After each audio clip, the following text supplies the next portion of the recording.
Radha Muralidharan, and she will be talking to us on creation. So we really look forward to that session, and we welcome you, Radha ji, as well as Dr. Hegde. A very, very warm welcome to you, and we look forward to this session. As I said earlier, kindly mute yourselves. There will be no questions during the talk, but after the talk, you may raise your hand, unmute yourself and ask your question, or whatever you want may be put on the chat box. So thank you, everyone.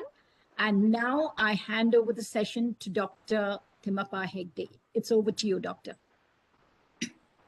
Thank you, Sajani, for this great opportunity to interact with the School of Ancient Wisdom. And we have come to the 9th and the second last of our 10 sessions. The topic today is about creation. And Vedanta has got very funny and very unusual ideas about creation not as real as it is. Every scripture, every religion has its own ideas. Today we will be looking into seeing what is this creation, how real is it? When the Vedantic work says this world is mithya, not so real, we need some answers about this. To speak to us, we have a very accomplished person in this field in Radha Muralidharan. Radha Muralidharan has a very rich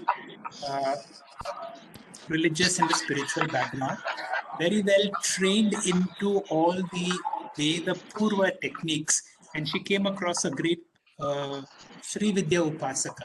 The moment that person saw her for the first time, he saw something very special, and he trained her into what is this Sri Vidya Upasaka, into Sri Vidya Jnanam, and she is one of those trained persons into this technique. And that is why I thought she's the most accomplished person to speak about this creation. What is this Maya? Because if you have to get out of Maya, you will need the strength of Maya itself to get out of creation.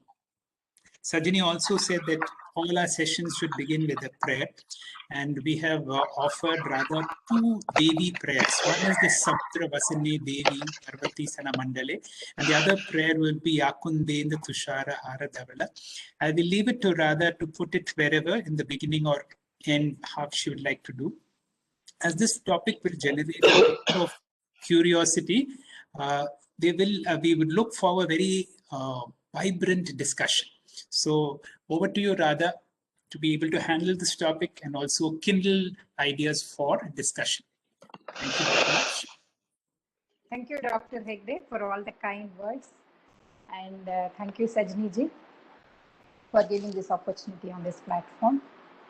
Now, just as Doctor has said that each philosophy, each religion, and each thought process has their own story about creation, and so does Vedanta has.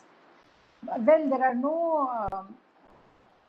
there are no certain answers for any questions that a sadhaka has on this journey. One has to try hard. As he travels on the path, he has to find his own answers.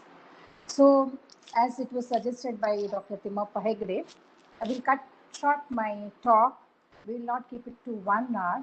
So, I would reduce it to half an hour or so, and we'll keep it more vibrant with more questions and discussions, and we will see where this takes us. Well, I may not know answers to every question, but we can have some thought-provoking sessions via these platforms. This is the whole intent. And to know about creation, which is very, very, very deep in Vedanta, you require knowledge, and hence we had 8 classes before this class. And this is one of the probably one of the last classes in this series. One more we have in the next week, and this is the 9th class. So it took us 8 speakers before me to explain the fundamentals of Vedanta, to come to a firm understanding of what creation actually means in Vedanta. So we need this kind of a foundation to understand the fundamentals. And also, being a Sri Vidya Upasaka, 9 happens to be a very auspicious number. In Sri Vidya school, the whole Sri Chakra, or the whole universe, is made of 9 triangles.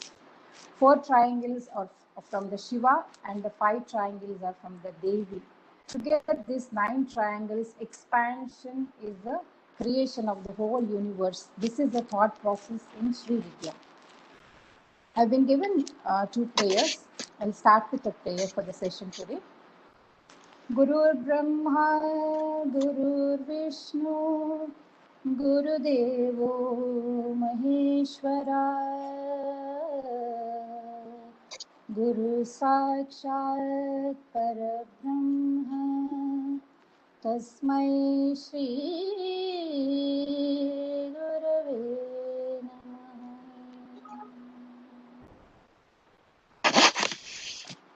कराग्रे वसते Lakshmi करमध्ये Saraswati करमूले तु गोविन्द प्रभाते करदर्शनम् समुद्रवसने देवी पर्वतस्थनमण्डले विष्णुपत्नी नमस्तुभ्यं पादस्पर्शक्षमस्व मे. This is the prayer that we will see today. We will look into the meaning of this prayer in a different way. Every day in the morning when one gets up, usually we look at our palms and say this prayer, Karagre Vasate Lakshmi.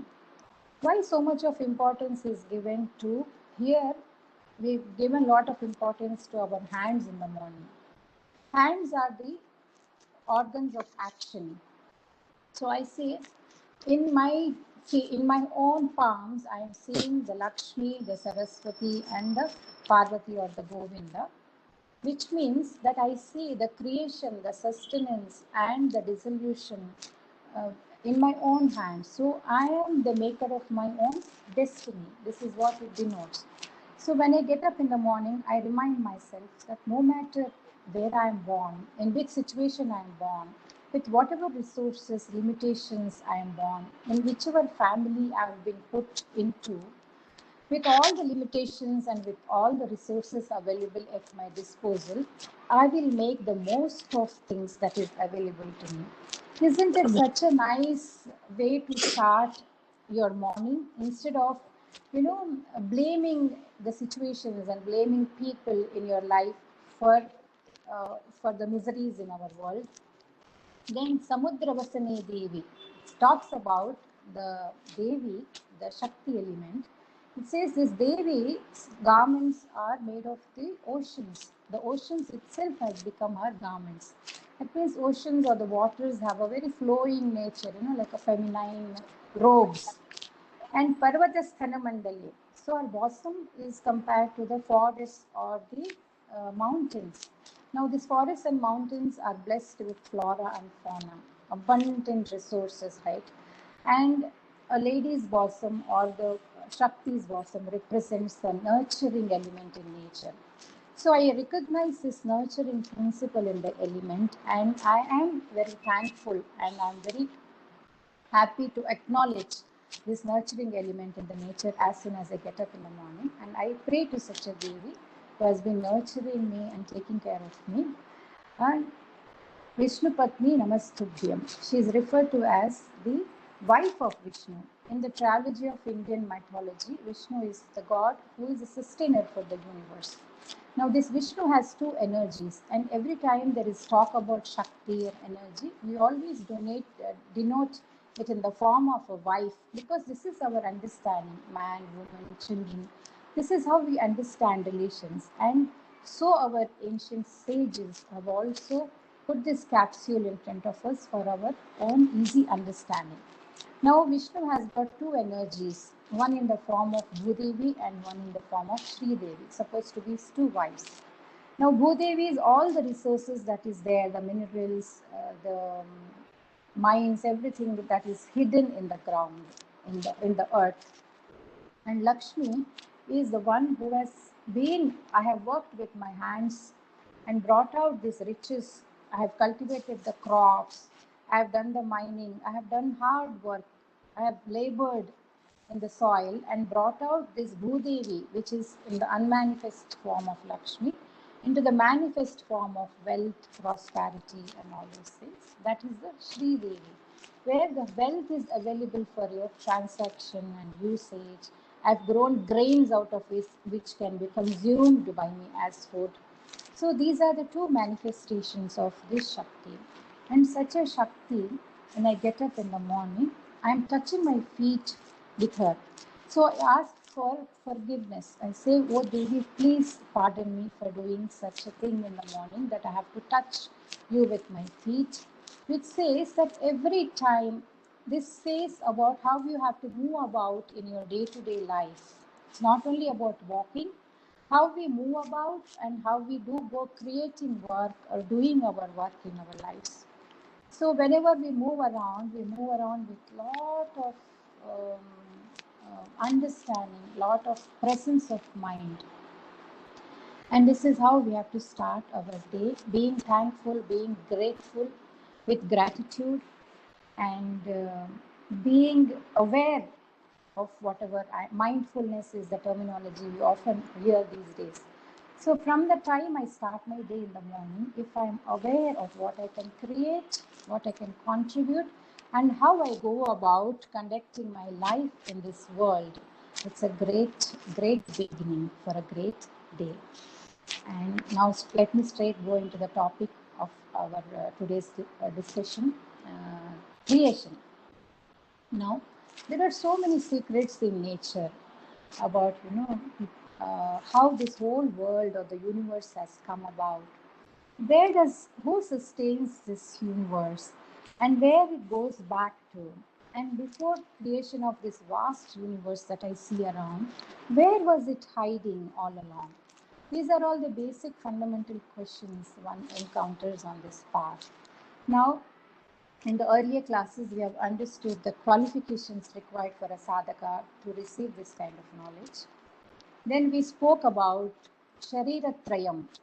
I'm using these words because this is what you have to get used to in Vedanta class. Sharira Traya is, I have got three bodies, each one of us. That is my gross body, with which I'm doing the transactions, my subtle body, that is my mind, and the causal body, the cause for these two bodies. So all these three bodies is the total sum of who I call myself, my personality. So you always often hear in advertisements, buy one, get two free, like that. With one causal body, you get one subtle body and one gross body free. Now then we have the avasthatraya, that means three states of my existence. Either I am in a wakeful state in my gross body, or I am in a dream state in the mind, or I am in the deep sleep state where the causal body I am accessing. So I am always existing in any one of these three states, and I am made up of these three bodies total. And then is a Kosha Panchakam. There are 5 bodies, that is what we were told in the earlier classes. That is the functional aspect. One is the body made of food, one is the Pranamaya Sharira, body made of my breath, Manomaya Kosha, like that, the 5 layers. Now, why is so much of importance given to all these 3 aspects of 3 states, 3 functions in 3 states and 3 bodies is to tell us that I am not any one of these.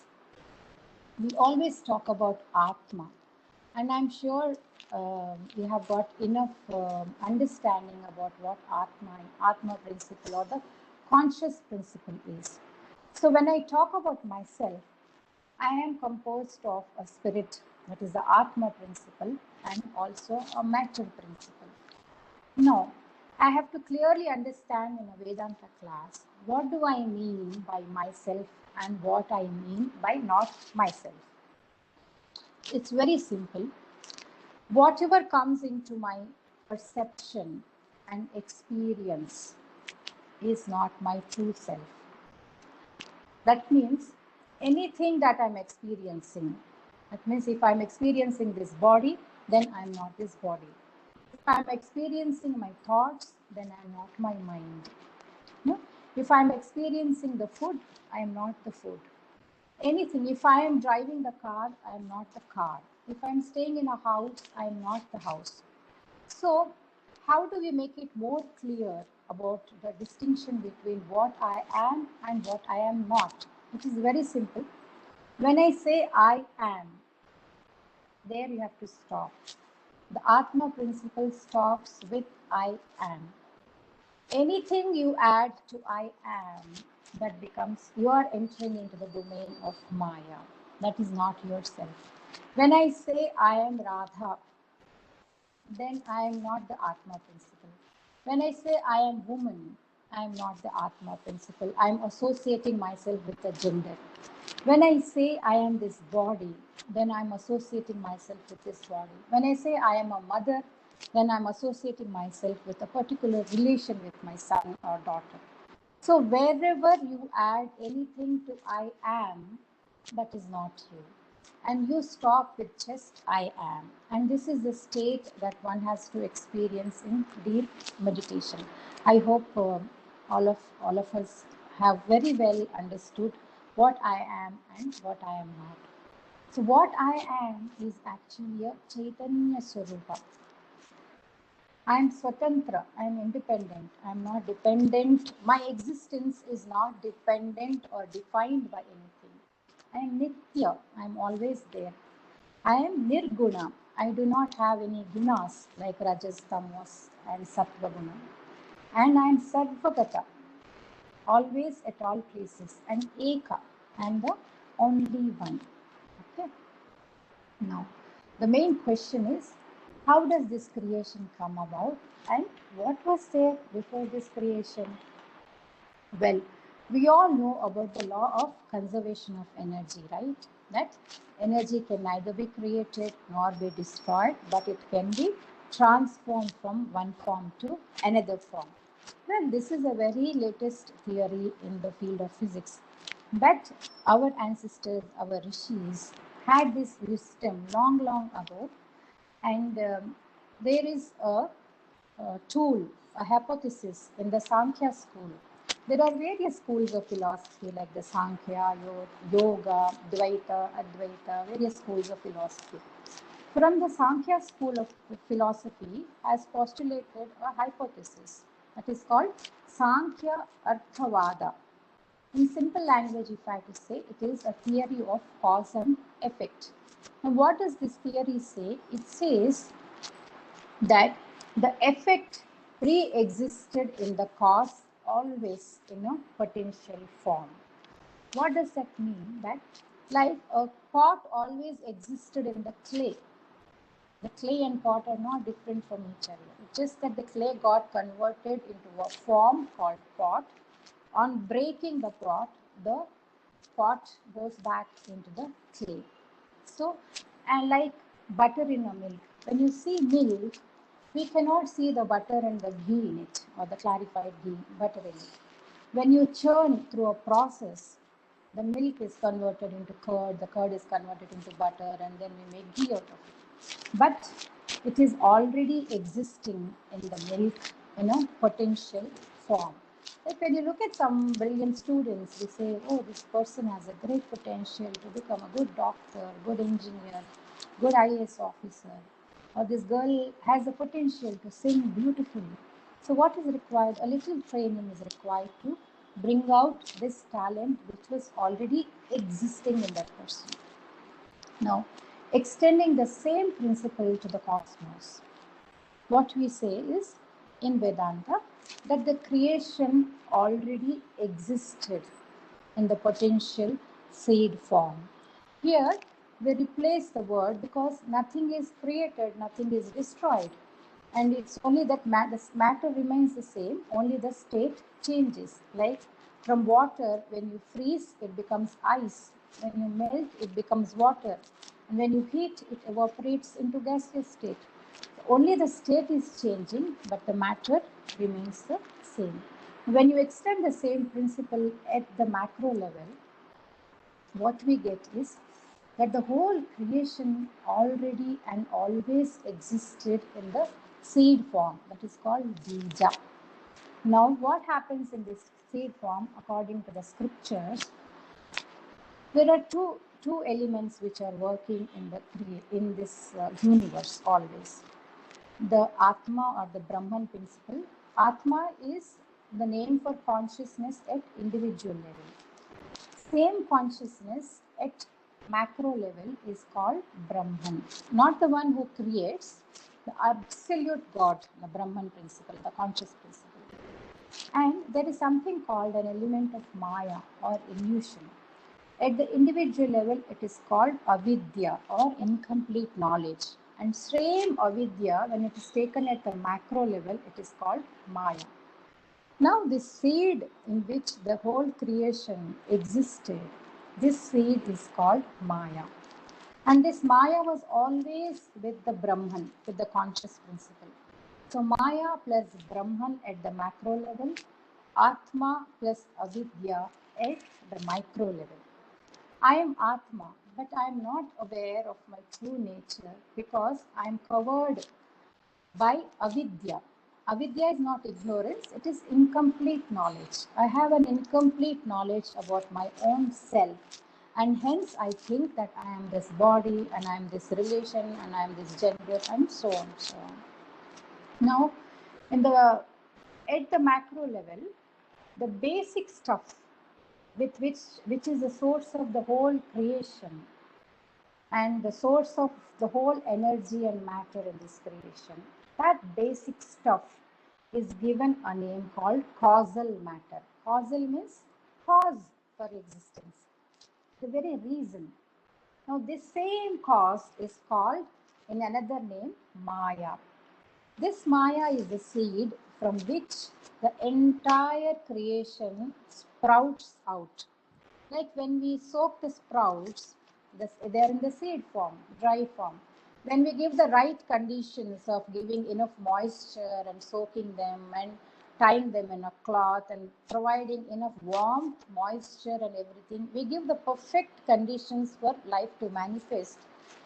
This same seed which was latent in a seed form, a sprout comes out of it in a matter of 2-3 days. So here, the life which was existing already in the seed manifests as a sprout, and slowly it starts growing into a plant or a tree or whatever. Now, this mixture of Brahman and Maya is the whole cause of this universe. And here, we don't use the word creation anymore because we are not creating anything.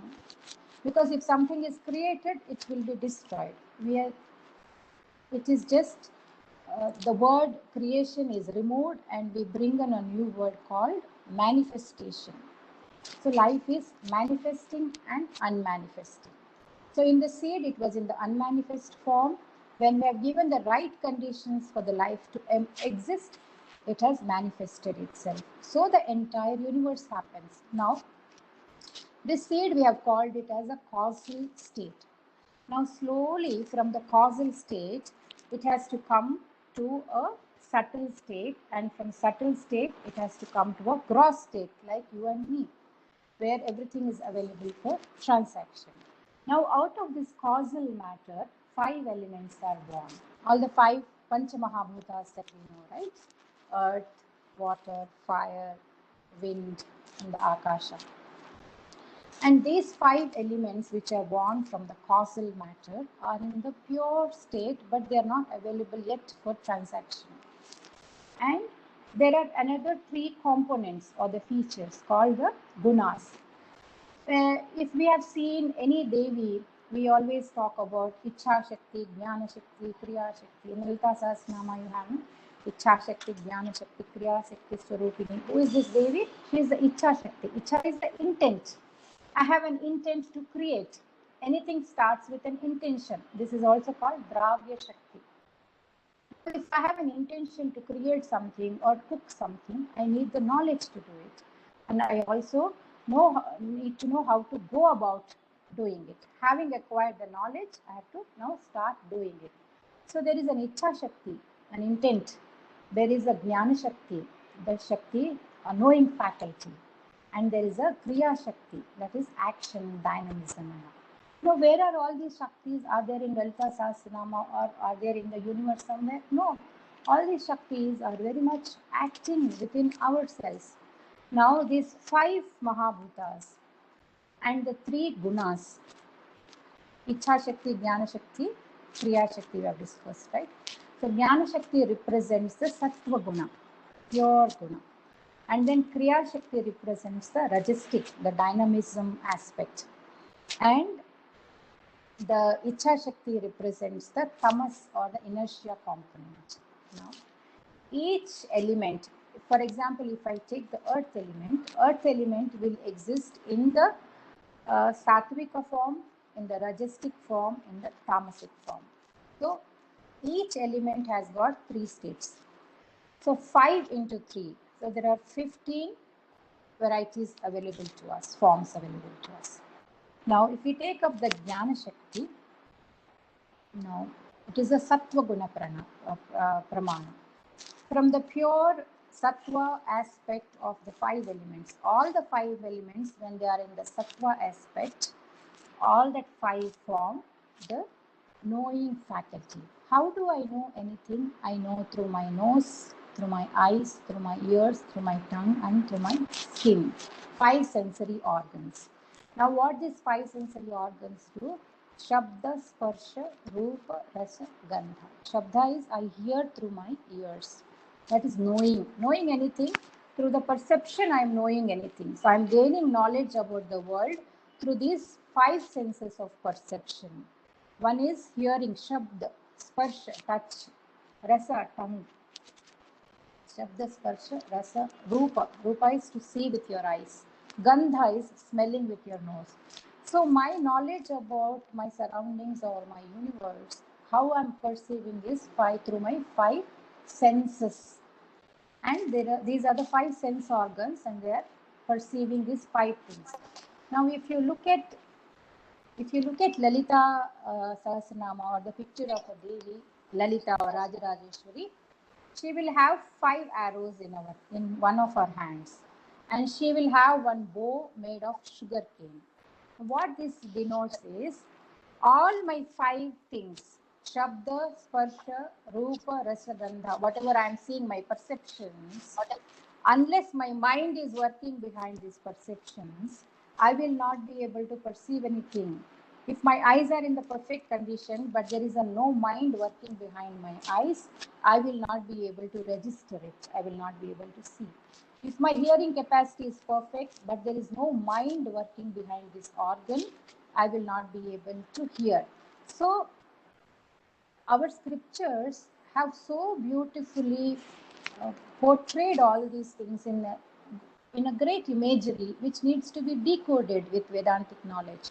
So when you see Lalita Mahatripura Sundari or Rajarajeshwari picture holding 5 arrows, these 5 arrows are the Sparsha, Rupa, Rasa, Gandha, the 5 perceptions.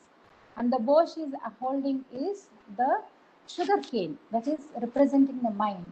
So when I touch my speech, my hearing aspect with a sweet mind like a sugar cane, my hearing becomes sweet. When my eyes, the arrow, touches the bow, which is sugar cane, whatever I am seeing, I will only see good things. I will only hear good things. I will only smell good things.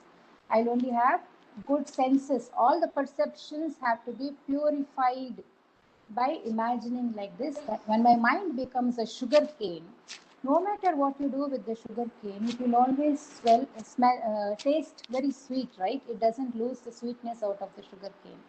So the mind has to be absolutely like a sugar cane. Whatever falls onto the mind through the perceptions, everything is sweetened. So this is one way of understanding the perceptions. Now we move to the Kriya Shakti, the organs of actions. And where is this Kriya Shakti? In my own body. What is this? Vak, Pani, Pada, Payo, Upasthita. This Vak is my speech. Pani is my hands. Pada is my feet. Payu is the anus. And Upastha is the genitals, male or female. Now, this is made of the Rajasic component of all the 5 elements. Okay? Now, what is the Kriya Shakti? Action, dynamism. I need these organs to do any work, as we saw in the prayer before. My feet, my hands, all these are required for me to work and create a good life for myself. Now, from the tamas element of all the component of all the 5 elements, the body or the nature or the cosmos gets grossified. Now, it was at the causal level. From causal level, it became to the subtler level, where the elements were present, but they were not present for my perception and transaction. Like my mind is at a subtle level, and it is available only for my perception, my understanding, right? My mind is available only for myself. And if I take my body, that is gross, my mind is subtle. Now, from subtle, if every element has to be available for transaction, the earth we see today, the water we see today, the fire we see today, the wind we feel, and the space that we experience around us, they are not the purest forms of elements. They are a mixture. It is an adulteration of the elements. Now, unless this adulteration happens, these elements are not available to us in a gross form for us to feel and experience them. So how does this grossification exactly happen is, if the earth has to come into a gross form, there has to be a 50% of the earth element plus 1/8 portion of the each remaining 4 elements. Together, this mixture forms the Prithvi that we see around us. Same goes with each and every other element.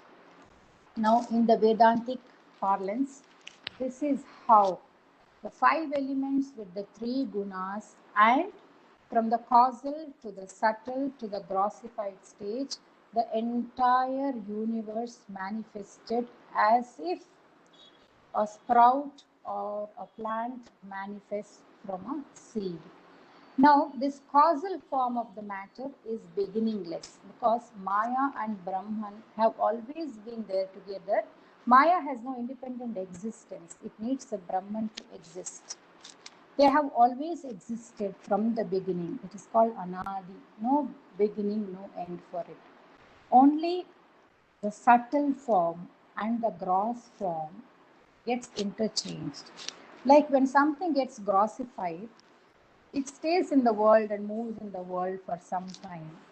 And then again it dissolves. That means it becomes unmanifest into the subtle form. And when the conditions are right, again it becomes manifest into the gross. So this whole drama of the universe, what we call as creation around us, is just happening manifest from subtle to gross, then unmanifest after some time from gross to subtle. So this whole cycle of birth, death goes in this cycle. So the Vedantins say that if somebody has to be really liberated from the cycle of birth and death, it is not enough to just drop this gross body. We have to drop the subtle body, and we have to drop the causal body. All the 3 bodies, when we drop, only then there is moksha or liberation for us. With the physical death, the gross body is dropped. If we wipe out the impressions that are there in the mind, vasanas, that is why one does sadhana, meditation, pranayama, and all practices of upasana. Why we do? All the impressions that we are carrying in our mind, all that has to be cleansed. The subtle body has to be totally dropped, devoid of any impressions on it. And what is the causal body we have discussed? It's the avidya. That means incomplete knowledge about myself. So the moment I understand that I am the Parabrahma Paramatma Swarupa in an experiential stage, not as a second-hand knowledge handed down from the scriptures or from speakers. In experience, when I know that I am in essence the Atma, and when all the impressions in my subtle body or my mind are totally erased, it's like a mirror. It is not having any memory of any images. Like when you go and stand in front of a mirror doesn't have a record of who stood before her, whether they were beautiful, they were ugly, they were thin, they were fat. There is no memory, absolutely. So when our mind is clear of judgments, clear of all the memories, and then is the real moksha for this jiva from this world. This is how creation and Maya. I have not touched much upon Maya. Maya is that illusory power. how, see, the Parabrahma Paramatma doesn't do anything. He's just pervading the whole space and just existing, but facilitating all these changes, he himself not changing. So then how does all these things happen in the world? He has a Shakti, an energy called Maya. And what is Maya is, she's like a magician. When you go to a magic show, he will put an handkerchief on something, some orange or a apple or something. And from that he will bring out a pigeon or a sparrow or something. So what is there in essence, she hides. That means she will hide my true nature of being the Atma, and she will project a whole world, universe, and show something that is not existing. So these two energies are called Avarana. Avarana is hiding and Vikshepa is projecting. So how she works her magic is, she will hide the Atma inside me. So I will never know that I am the Atma or the Brahman. And she will project a whole beautiful world full of illusion for me to experience. And I will be engrossed in the world thinking that is the real world. But in essence, this is an illusion. That is what the Mahatmas say. The whole world that we see around and experience us is just an illusion, mithya or maya. So don't give so much of importance to that which is there existing outside. Don't get engrossed in that. Come back to your own true nature. Mayeva sakalam jatam mai sarvam pratishtitam mai sarvam layam yati tad brahma dvayamasmayam. This is what Kaivalya Upanishad says. It says, Mayeva sakalam jatam. From me everything is born. And in me everything is sustained. And into me everything dissolves. Doesn't this happen every day to us as an experience when we go to sleep? When I go to sleep, everything is in the Laya state. All the world that I am seeing dissolves into me. There is nothing existing. And when I get up in the morning, again, everything I see, my house, the paintings, the windows, and people around me, everything comes back. So we are going through this state every day in the form of sleeping, waking. So when this understanding filters into our being, that this is the whole idea of knowing the story of creation is because this movie has been going for long, and people have been engrossed in it over years. We don't know when it started, and there is no end, there is no beginning to this. It will go on in time cycles. Now, you come back to your own self. Don't give so much of importance to the world and the transitory nature of the world, because relations change, people change, events change, we also change over a period of time. So don't go on to the things that are continuously changing in the world. Hang on to that something that is your own self, which is not changing. If this understanding comes by knowing the story of creation, I think it is a purposeful class. Well, there are so many other stories associated with creation theories and all. There are interesting facts from Lalita Sahasranama and Sri Vidya texts and how they explain different things and link and decode things.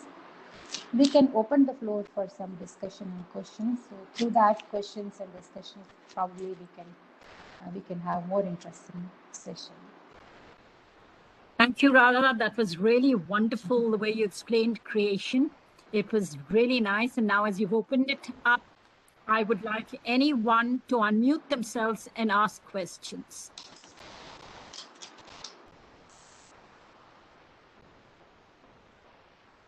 Any questions?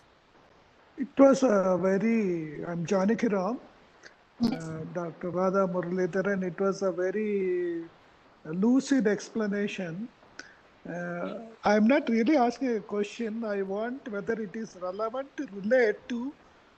We talk about the long period of yugas, 4 yugas, and Correct. then some cycles. How are they also related to all these? There are the 4 yugas, right? Hello? Yes, we can hear you. Krita Yuga, Treta Yuga, Dwapara Yuga, Kali Yuga, each lasting over a period of time of so many thousands of years. Then one cycle of these 4 yugas completes, that becomes the Mahayuga, then the Kalpa, so Mahakalpa. So in 17 Mahakalpas, the entire creation, the Brahma, everybody, the sun, the moon, everybody is dissolved, over, the story is over. Again, the manifestation starts. There is a new Brahma, there is a new Vishnu, there is a new sun, there is a new moon, there are new stars. So all the sun, moon, stars, whatever we see around, all the gods that we talk about, each is a post, like Indra. Indra is not a permanent person sitting there always, the god of, the king of the gods. So every Mahakalpa, all these posts are changed. New people will come and occupy these places. So these kind of things happen. People evolve. They go to one plane of existence from one. There are different planes of existence. That is what is emphasized by these yugas. And they say in the first yuga, the people were really 20 feet tall and huge, and they lived for thousands of years. And over a period of time, our lifespan has decreased from thousands and hundreds to now we live for 60, 70, 80 years probably. Our stature is also small. We are like 5 feet, maximum 6 feet, something like that. So it indicates how change takes place and how things deteriorate over the period of time, and how everything is cyclic and how everything is changing. End of this yuga or Mahayuga, again it will start. The same story will start. Again there will be a Ramayana written. Again there will be a Valmiki. Again there will be a new Vyasa who will come, and he will classify all the Vedas, and he will give us all the Mahapuranas. Again, the whole thing will start. So all this time principle brings to us one significant aspect, that it is cyclic in nature and it is always changing. This is the 2 important components it brings to our understanding. And with this kind of changing principle and cyclic principle, everything is cyclic in nature. So we have a choice whether we want to experience different dimensions of existence. I want to go to Swargaloka, I want to go to Brahmaloka. I just want to dissolve everything and not go to any plane of existence. I just want to get out of this cycle. So all this time principle and space principle are the components of Maya itself. Because in absolute sense, if we see, if we understand theory of relativity that all of us have studied in the schools, there is absolutely no concept of absolute time or space. Time and space are always relative, with reference to, like everything that I talk about time is always with reference to something. It's a sequence, it is an event happening, right?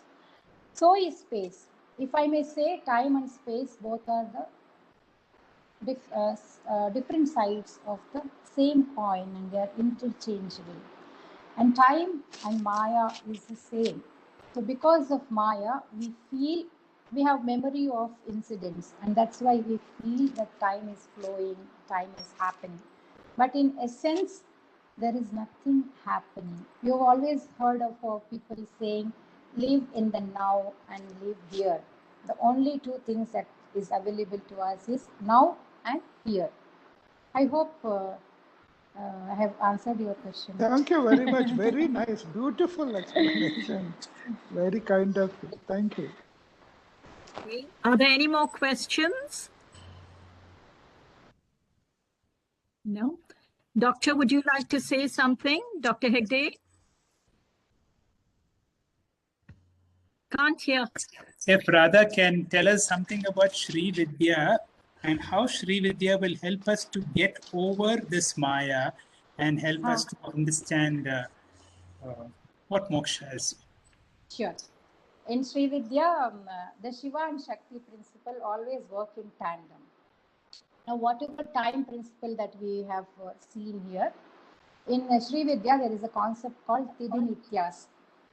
Now, these Tidinityas are 15 in number. We have from Paurnima to Amavasya, Amavasya to Paurnima cycle, right? We have a cycle in the month where there is one new moon and one full moon, 15 days of lunar cycle. Now, each lunar day is represented by a Devi. And what are these Devis? These Devis are the modifications of Lalita or the Mahashakti, Adi Parashakti herself. They are formed from 5 elements and 3 gunas again. So 5 into 3, 15. So each day of the calendar in our Hindu calendar of the lunar calendar, each day from the Prathama, Ditiya, Tritiya, like that we call, first day, second day, third day, like that. The 15 days, there are 15 Tithi Nityas, Devis available, and they are born because of the 5 elements and the 3 gunas, modifications. There is a 16th element called Mahanitya. This principle doesn't change. It is in and through the 15, but it is a cause for these 15. So on a full moon day, all the 16 are there in the moon. Like you have heard of people saying that when you talk about Krishna, Rama and Sita and all, they say they are Sodasa Kala Sampanna. They have got all the 16 elements. So all the colors are there. They are in the Paripurna Swarupa. So these indication of time, Kala Swarupa. In fact, in Sri Vidya, Kala Swarupa is given so much of importance. See, if you see Mandukya Upanishad, I'm sure you would have touched. The Om is like a 3, right? The lower curve represents the waking state. The upper curve, dream state, deep sleep state.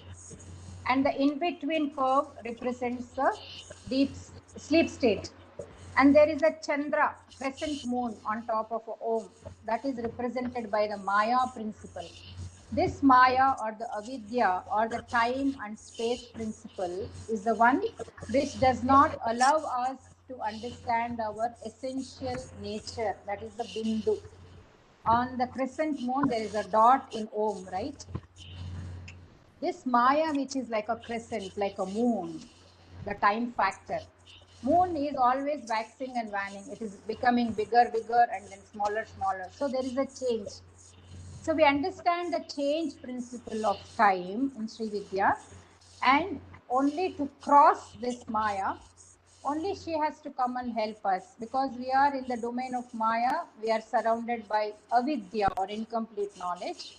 If we seek favor with the Devi, she will bestow the knowledge, Vidya.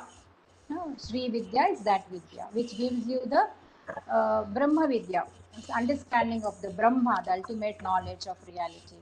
With her grace, we can cross over the time and space, go beyond time and space, and reach the Shiva Tattva.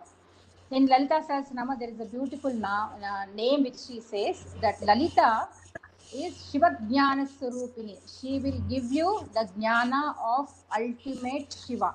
She is capable of doing it. So when we take refuge in this Maya Swarupini, Mahamaya Swarupini, she will give us knowledge and she will take us to our final destination. This is the importance of Sri Vidya. Thank you. Very nice, Radha. Thank you very much. Yes, it was very beautiful. It was like Radha as a Devi explaining things to us, really. We have a question in the chat box, Radhaji. Someone has said, Dear Madam, Namaskar, Shloka 19 of Kaivalya Upanishad, you referred to Aham as Brahman, as pure existence aspect. Is it not what Upanishad really refers to? Yes, yes. This is by Ramachandran. That is the essence of all Upanishads. When I say Aham, I am talking about the absolute Brahman principle in me.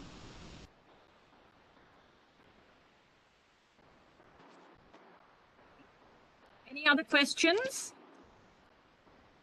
Are you doing one more prayer, Radhaji? Yes, if you wish. Yakundendra Tushara Haradevala. We could conclude with that prayer. Sure. We'll do that.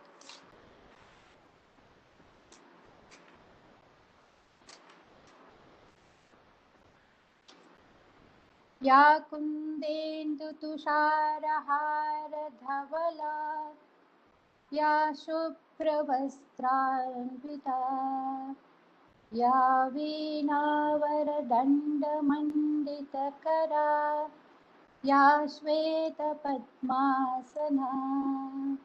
या ब्रह्माच्युतशङ्करप्रभृतिभिः देवैः सदा वन्दिता सा मां पातु Saraswati Bhagwati निःशेषजाड्यापहा. This prayer is so appropriate for this class today. Thank you, Dr. Hegde. See, this talks about Saraswati, the Shuddha Sattvic aspect. She is born, this knowledge of Saraswati is born from the Shuddha Sattvic principle of all the 5 elements. Now, if you see here, everything is in the hue of white. Ya Kundendu. Kunda is the jasmine, sweet smelling flowers. They are in white in color. Indu is the moon. Moon is always soothing and cooling and nice and white, right? Tusharaha. Tushara is snowflakes, which are brilliant snowflakes. And Hara Dhavala. She is wearing a necklace which is white in color, probably the pearls necklace, which also represent white and the moon aspect.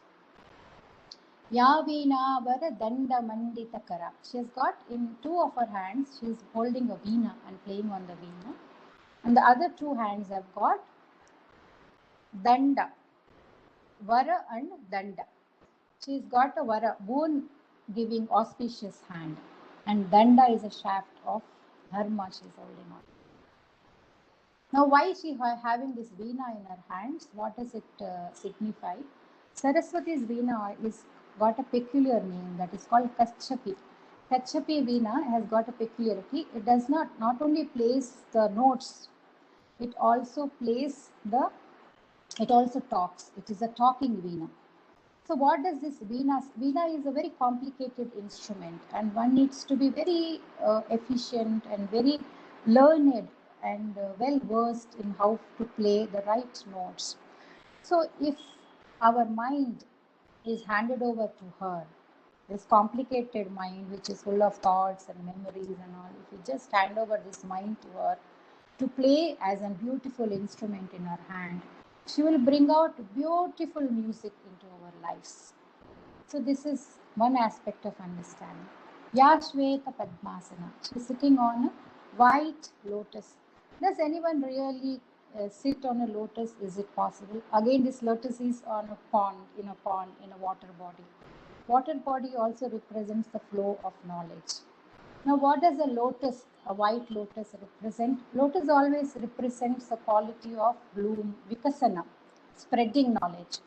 Where is this white lotus? In my own heart. If I put a white lotus in my heart, which is ready to bloom and which is ready to spread the knowledge, and invoke the Saraswati to come and sit in my heart, and take my mind as the veena and bring out the beautiful music in my life. Ya Brahmachyuta Shankara Prabhratihi. Such Saraswati is even worshipped by Brahma, Vishnu and Maheshwara, all the Trinity principle. Devai Sada Vandita. These gods, all 3 gods, are always praising her and praying to her. Samam Patu Saraswati Bhagavati. Such Saraswati, please come. And Nishesha means endless. Jadya means ignorance of lifetimes. Such Saraswati I am invoking to come and sit in my heart lotus, take charge of my mind which is going here and there, bring out beautiful music into my life, and please remove the ignorance, endless ignorance of endless lifetimes and liberate me. And I pray to such Saraswati. Thank you so much. Thank you so much. There is one question in the chat box. Yes. Okay, would you like to answer it? It Yes, says, Madam, after realization moksha, the individual energy merges with the universal energy and is in the space without thoughts.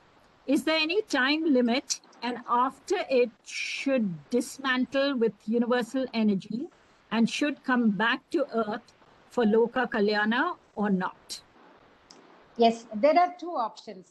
When an individual soul realizes the highest knowledge and gets moksha, they have an option to forever get disentangled from this life of death, cycle of death and life, and go merge into the Parabrahma Paramatma. Or if he desires to hang around for Loka Kalyana, then he cannot hang around because he has gone beyond this body and the Maya and everything. To live in this world, you have to be a mixture of Jnana and Ajnana. You cannot be a perfect soul. You cannot be a Shuddha Jnani, can never live in this world. But Jnanis have got compassion for us because we beings are in the ignorance, in this samsara. So out of great compassion, avyaja karuna, what they do, they take a choice to come back to the worldly life. But they will have to anchor onto something for their life to continue because their prarabdha is not there. There is no karma for them to live on. And there is no vikara, there is no avidya in them. So they take refuge in vidya. So they take refuge in the Devi again. And they start teaching, propagating dharma, establishing ashramas. Some action has to be done. So as long as he's anchoring on some karma, they take up some karma. Like, you see so many enlightened souls, they're establishing huge ashrams and doing a lot of propagation, teaching kriyas and sadhanas and all. So only when they are involved in some work like that, they have the permission. Like Ramakrishna Paramahamsa, he was an enlightened soul. So there was nothing which was holding him in this body. So he cultivated a forced habit of indulging in eating. So he would always call his wife to prepare something, some savories and something in the middle of the classes. And that involvement with the food that he had, that gross thing he had, that kept him alive and in this body to work. So Shardama always used to say, you are such a great master. People come from far and you are seeking knowledge from her. And what is this? You are always in the kitchen behind me and asking me, what have you made to eat? Then Ramakrishna says, the day I stop asking you for food, from that day, 3 days exactly after that, I will leave this body. So we have heard about so many mistakes and so many Siddha Purushas, somebody is having the chillam, they are using those intoxicating materials and all that, smoking and consuming something very gross. That is what connects them to this world. Or they have to take refuge in vidya, knowledge. And through that knowledge, they have to survive and carry out their actions in this. Thank you. Anybody else? Okay. So we've come to the end of this really awesome session. Thank you so much. So well explained and in-depth explanation. Even the 2 prayers that you did was so good. Thank you so much. And we look forward to seeing you at the school sometime where we can have a face-to-face session with you. Yes, we would love that because the school is a beautiful place. Thank you so much. And thank you so much, Doctor. It's so good. This is our 9th session, and we're going to have the last session next Wednesday at the same time. It will be Dr. Ahalia. So I thank each and every one of you for being with us, and kindly do join us for the last session, which is next Wednesday. So thanks once again, Param Vedanta team. We are so grateful to you and so blessed to have all these wonderful talks from you. Thank you. Thank you so much.